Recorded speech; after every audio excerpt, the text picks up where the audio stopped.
السلام علیکم ناظرین کرام، ڈاکٹر امجد چیمہ آپ کی خدمت میں حاضر ہے ایک نئی دوائی کے ساتھ۔ جس طرح کہ آپ کو پتہ ہے کہ میں نے سلسلہ شروع کر رکھا ہے ایک میڈیسن کا، اور ایک میڈیسن کی سٹڈی جو ہے وہ ہم کرتے ہیں روزانہ کی بنیاد پر ایک میڈیسن کی سٹڈی کرتے ہیں۔ آج بڑی اہم دوائی ہے ہمارے میٹیریا میڈیکا کے حوالے سے، ہومیوپیتھک سٹڈی کے حوالے سے اور ہومیوپیتھک کلینکل پیشنٹس کے حوالے سے اس دوائی کی بہت بڑی اہمیت ہے، بہت بڑی اہم دوائی ہے یہ۔ آج ہم دوائی پڑھیں گے ایسڈ فاسفورک ایسڈ۔ جیسا کہ اس دوائی کا استعمال جو ہے وہ ایک حوالے سے بہت ناجائز استعمال کیا گیا ہے، جس طرح کہ اس کو علامتوں کے بغیر استعمال کیا گیا ہے۔ بعض اوقات میں نے دیکھا ہے کہ اس کا لوگوں نے کیو میں بہت زیادہ استعمال کیا ہے، جو کہ ایک بہت بڑی زیادتی ہے۔ یہ ایسڈ ہے، کیو میں اس کو کمزوری کے لیے نہیں دینا چاہیے۔ یہ کمزوری کی بہت بڑی دوائی ہے، یہ بالکل مانا جا سکتا ہے کہ کمزوری کی بہت بڑی دوائی ہے، لیکن اس کو اس طرح کمزوری کی دوائی نہیں سمجھنا چاہیے جس طرح ہم سمجھتے ہیں۔ جو اس کی علامات ہیں اس کے مطابق اس کو دیا جانا چاہیے، اور ان علامتوں کے مطابق اس کو دیں گے تو یہ انتہائی سود مند ہوگی، مریض کے لیے فائدہ مند ہوگی۔ لیکن اگر آپ علامتوں کے مطابق نہیں دیں گے تو یہ دوائی قطعاً بھی سود مند نہیں ہوگی۔ تو آپ یقین رکھیے گا کہ یہ دوائی جو ہے ایک جادو اثر ہے، اور اس دوائی کا جادو جو ہے وہ مریض کے اندر بولتا ہے، اور بہت جلد اس کے رزلٹ ملتے ہیں اگر آپ اس کو علامتوں کے مطابق دیں گے۔ یاد رکھیں کہ کوئی بھی ہومیوپیتھک دوائی جو ہے وہ علامتوں کے بغیر کام کرتی ہی نہیں، اور اس کی سمٹمز ہوتی ہیں، سمٹمز ہمیں پتہ دیتی ہیں کہ اس کے مریض کے اندر کون سی دوائی کی ضرورت ہے۔ تو ناظرین کرام، آئیے اس میڈیسن کا آغاز کرتے ہیں۔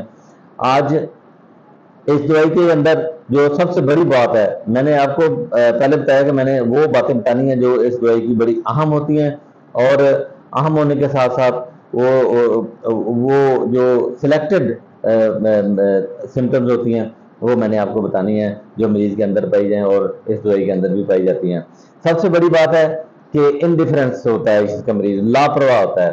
یعنی آپ جب اس کا مریض کا معائنہ کریں گے تو مریض جو ہے وہ لاپرواہ ہوگا، اس کو آپ ارد گرد کے ماحول کی خبر نہیں ہوگی۔ لاپرواہ کا مطلب یہ ہوتا ہے کہ وہ اپنی ہوش میں نہیں ہوتا، ہوش میں ہوتا ہے اس کا مریض لیکن پوری طرح ہوش میں نہیں ہوتا، اس لیے اس کو لاپرواہ کہا جاتا ہے۔ یہ ارد گرد کے ماحول سے لاپرواہ ہوتا ہے، اس کو پتہ نہیں چلتا کہ میرے کے قریب کون بیٹھا ہوا ہے، یا اس کو اگر جگایا جائے تو جاگ جاتا ہے، لیکن اگر اس کو ڈسٹرب نہ کیا جائے تو وہ مریض جو ہے نا ارد گرد کے ماحول کی کوئی خبر نہیں لیتا۔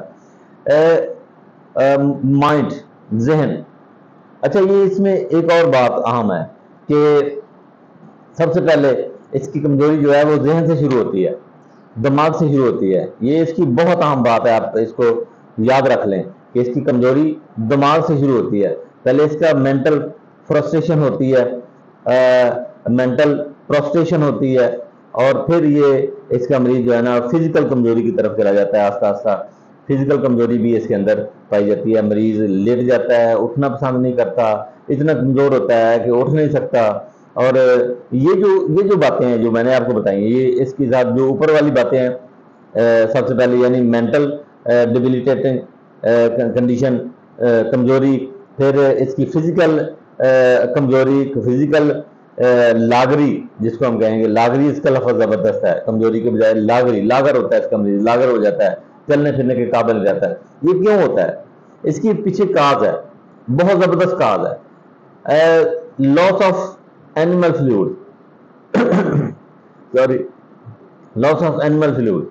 لاس آف اینیمل فلوئڈ ہوتا ہے جو ہماری قیمتی جو رطوبات ہوتی ہیں اس کو کہتے ہیں لاس آف اینیمل فلوئڈ، جیسے بلڈ ہے اور جیسے سیمن ہے۔ ایسے مریض جن کی بہت زیادہ بلڈ ضائع ہو چکا ہو، اور ایسے مریض جن کی سیمن منی بہت زیادہ ضائع ہو چکی ہو، اور ان کے لیے یہ ایسے مریضوں کے لیے یہ دوائی جو ہے وہ لازوال تحفہ ہے۔ اور پھر یہ کمزوری ہوتی ہے، ایسے ہی کمزوری ہو جاتی ہے جس طرح میں نے آپ کو بتایا کہ اس کی ذہن سے شروع ہوتی ہے کمزوری، اس کی سوچ، اس کا ذہن، اس کی جو تمام قسم کی مینٹل قوتیں ہیں وہ کمزور ہونا شروع ہو جاتی ہیں۔ سوچنے کے قابل نہیں رہتا، پڑھنے کے قابل نہیں رہتا، جب پڑھے گا تو بھول جائے گا، بار بار بھول جائے گا، یاد رکھنے کے قابل نہیں رہتا ہے، اس کا حافظہ کمزور ہو جاتا ہے۔ تو یہ اس کی کیفیت میں نے آپ کو بتائی ہے ذہن سے متعلقہ کہ ذہنی علامات، ذہنی کمزوری اور پھر فزیکل کمزوری اس کی بہت اہم بات ہے، اس کو نوٹ کر لیں آپ۔ اس کے علاوہ اس کی ایک بہت بڑی بات ہے، اس کی بہت بڑی علامت ہے، اس کمزوری کے باوجود، اس ویکنس کے باوجود، یہ دیکھیں عام طور پر کہا جاتا ہے کہ یہ ڈائریا ہوتا ہے نا، جو دست ہوتا ہے، میں نے اس لیے اس علامت کو پکڑا ہے کیونکہ یہ بہت اہم علامت ہے۔ ڈائریا ہوتا ہے، دست لگ جاتے ہیں بچوں کو، تو بچے بجائے کمزور ہونے کے، جو ہی ڈائریا ہوتا ہے، جو ہی اسٹول آتا ہے، بجائے کمزور ہونے کے جسم کے اندر جان آ جاتی ہے، جسم کے اندر طاقت آ جاتی ہے۔ درد کے بغیر ڈائریا، یعنی کمزوری کے بغیر ڈائریا اس کے مریض کی بہت بڑی اہم علامت ہے۔ ذہنی طور پر ہوم سکنس، یعنی یہ اگر گھر سے باہر ہو تو اس کا مریض جو ہے وہ بیمار ہو جاتا ہے۔ اکثر بچوں کو یہ شکایت ہوتی ہے، آپ نے سنا بھی ہوگا، دیکھا بھی ہوگا، کہ اگر گھر سے باہر ہے مریض تو اس کی تکلیف میں اضافہ ہو جاتا ہے۔ اس کے مریض کی یہ کیفیت ہے۔ آگے چلتے ہیں۔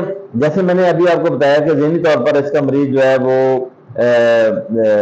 تھکا ماندہ ہوتا ہے، کمزور ہوتا ہے، اور اس کے بعد اس کی جسمانی کمزوری جو ہے اس کا آغاز ہوتا ہے۔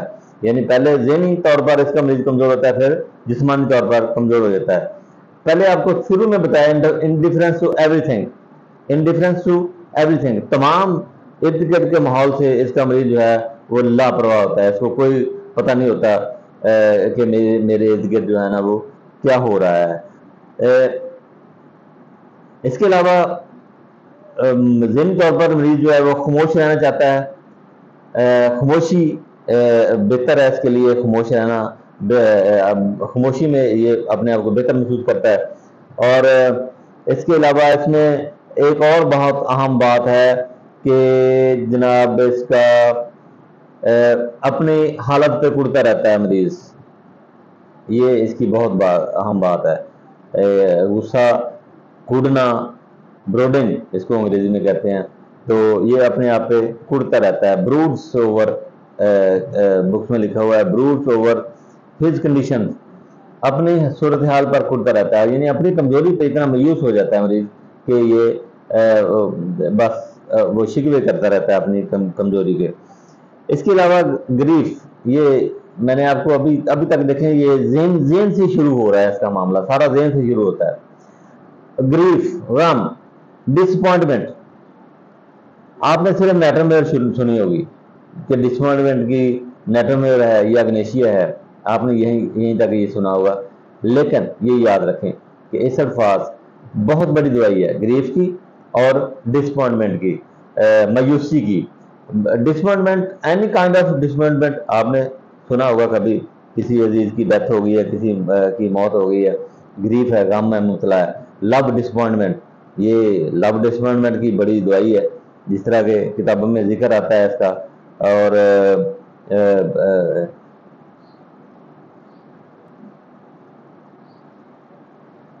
سیمینل ڈسچارجز، یعنی منی کے اخراج، پہلے بات اس کی ہو چکی ہے لیکن میں تھوڑی سی تفصیل میں آپ کو بتا دیتا ہوں۔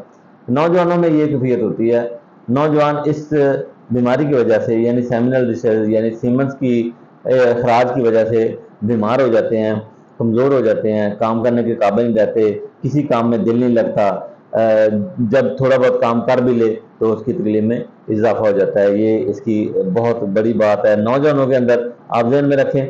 نوجوانوں کے لیے یہ ایک لازوال دوائی ہے۔ وہ لوگ جو عشق میں ناکام ہو چکے ہیں، محبت میں ناکام ہو چکے ہیں، پھر ان کی ذہنی کمزوری شروع ہو جاتی ہے، جسمانی کمزوری شروع ہو جاتی ہے، پھر اس دوائی کو آپ ایک لازوال تحفہ سمجھیں گے ایسے کمزور مریضوں کے لیے۔ آگے چلتے ہیں، آگے بھی اس کے بون ہڈیوں میں، یہ آپ دیکھیں، یہ ذہن سے بات شروع ہوئی تھی، ذہن سے جسم سے ہڈیوں کو تک پہنچ گئی بات۔ ہڈیوں کی کمزوری اس کے اندر بہت پائی جاتی ہے۔ انفلمیشن آف بون، برننگ، رات کو تکلیف زیادہ ہو جاتی ہے ہڈیوں کی، دردوں کی، برننگ کی، کیونکہ انفلمیشن ہوتی ہے، سوزش ہو جاتی ہے ہڈیوں کے اندر۔ اور اس کی جو رطوبت ہے جو بھی ہڈیوں سے نکلے گی یا جسم سے نکلے گی وہ انتہائی اوفینسو ہوگی، یعنی بدبودار ہوگی۔ ڈیزائرز، جوسی تھنگس ڈیزائر، یعنی جوس کی والی چیزیں جو ہے وہ یہ مریض پسند کرتا ہے، ایسی چیزوں کو پسند کرتا ہے جو عارضی طور پر بندے کو، مریض کو ریفریشمنٹ دے، ایسی چیزوں کو یہ پسند کرتا ہے۔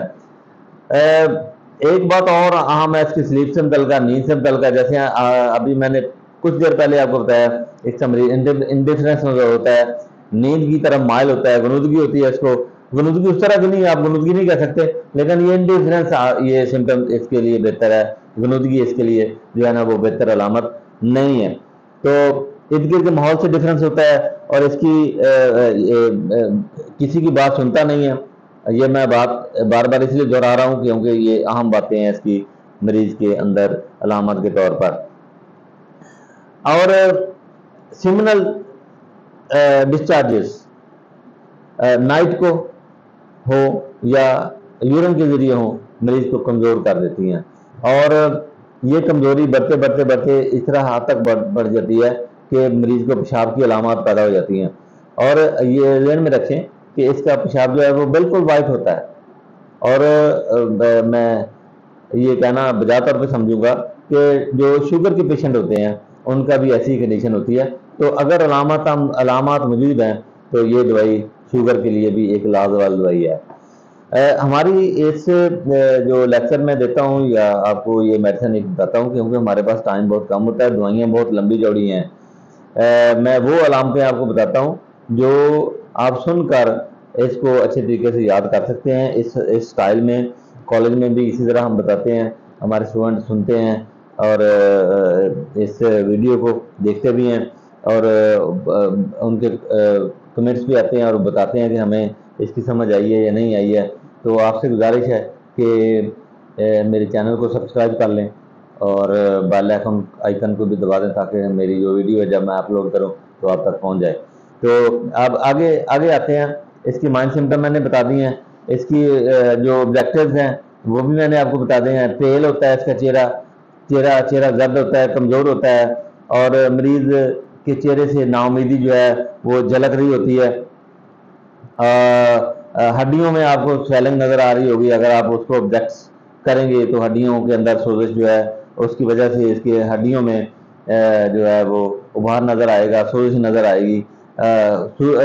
جو اس کا پیشاب ہوتا ہے وہ ملکی ہوتا ہے، اور اس کا مریض جو ہے وہ کسی قسم کے جنسی فعل کو کرنے کے قابل نہیں ہوتا، اگر کرے گا تو انتہائی کمزور ہو جائے گا۔ اب اس کی میں آپ کو کمی بیشی تھوڑی سی بتا دیتا ہوں، موڈیلٹیز بتا دیتا ہوں آپ کو۔ اس کو ایگراویشن ہوتی ہے جی ٹھنڈی ہوا سے، ٹھنڈک سے اس کو تکلیف میں اضافہ ہوتا ہے۔ ایموشنز یعنی جذبات سے اس کے مریض کو تکلیف ہوتا ہے، کوئی کسی قسم کے جذبات کا سامنا کرنا پڑے تو اس کو جذباتی انداز میں اگر آ جائے تو اس کے مریض کو تکلیف ہو جاتی ہے۔ ایگزرشن کرنے کے قابل نہیں رہتا مریض کو، اگر ایگزرشن سے جو ہے وہ تکلیف اٹھانا پڑتی ہے۔ کمی اس کو ہوتی ہے وارمتھ یعنی گرم سے، تھوڑی سی نیند سے، شارٹ سلیپ، جوسی چیزوں سے، ٹھنڈی چیزیں خاص طور پر جوس والی جو جوسی چیزیں ہوتی ہیں نا، ٹھنڈک سے ٹھنڈی چیزیں اگر مریض ڈیزائر کرتا ہے تو ٹھنڈی چیزیں ڈیزائر بھی کرتا ہے، اس کو سکون بھی ہوتا ہے اس کے مریض کو، یعنی اس الفاظ کے مریض کو۔ یہ تو آج کی میڈیسن سے مختصر میں نے آپ کو بتا دیا ہے۔ ان علامتوں کے تحت یہ بڑی بیماریوں میں یہ دوائی کام آتی ہے۔ یہ آج کل زیادہ طور پر ہمارے نوجوانوں کے اندر کمزوری کا جو ہونا بہت زبردست علامت ہے، اور کمزوری میں پھر آپ کو شالی بتا دیتا ہوں کہ کمزوری کیوں آتی ہے۔ کمزوری اس وجہ سے آتی ہے کہ مریض کے جو ڈسچارجز ہوتے ہیں، جو اینیمل فلوئڈز ہوتا ہے وہ ضائع ہو جاتے ہیں، اور اس لیے وہ پھر کمزور ہونا شروع ہو جاتا ہے۔ ایک یاد رکھیں بات کہ ہماری دوائی یعنی ہومیوپیتھک کی دوائی علامتوں کے مطابق کام کرتی ہے۔ جب تک آپ سمٹمز نہیں لیں گے، جب تک آپ سمٹمز یاد نہیں کریں گے تو کوئی بھی دوائی آپ سلیکٹ نہیں کر سکیں گے، اور جب سلیکٹ نہیں کر سکیں گے تو پھر ظاہر ہے آپ کسی قسم کے مریض کو کوئی لیف دینے کے، کوئی شفا دینے کے، لیف تو خیر ہماری کتابوں میں نہیں ہے، ہماری تو کتاب میں کیور ہے، کیور کا لفظ ہے، شفا کا طرف لفظ ہے، تو شفا نہیں دے سکیں گے۔ اور اپنی اسٹڈی کو جاری رکھیں، خاص طور پر اہم علامتیں علامتوں کا علم بھی سیکھیں، کامن علامتیں کیا ہوتی ہیں، ان کامن کیا ہوتی ہیں۔ ہم نے کامن کی طرف نہیں جانا، ہم نے ان کامن کی طرف جانا ہے۔ جو ان کامن سمٹم ہوتی ہیں وہی کسی دوائی کی اہم علامت ہوتی ہیں۔ تو مجھے امید ہے کہ آج آپ اس دوائی کے بارے میں جو آپ نے سنا ہے، جو آپ نے دیکھا ہے، وہ سمجھ گئے ہوں گے، سمجھ چکے ہوں گے۔ اور یہ ایک بات میں آپ کو بتا دوں کہ کمنٹس کریں، اگر کوئی دوائی کے اندر غلطی ہو گئی ہے تو آپ ضرور کمنٹس کے اندر بتائیں۔ اس ویڈیو کو لائک بھی کریں اور شیئر بھی کریں تاکہ مجھے بھی فائدہ ہو اور آپ لوگوں کو بھی فائدہ ہو۔ کمنٹس اس لیے کریں تاکہ اگر میرے اندر کوئی غلطی ہے یا میں نے غلطی کر دی ہے تو وہ اس کا جو میں بہتر کر سکوں۔ تو اسی کے ساتھ آج کی ویڈیو ختم کرتے ہیں۔ اللہ حافظ۔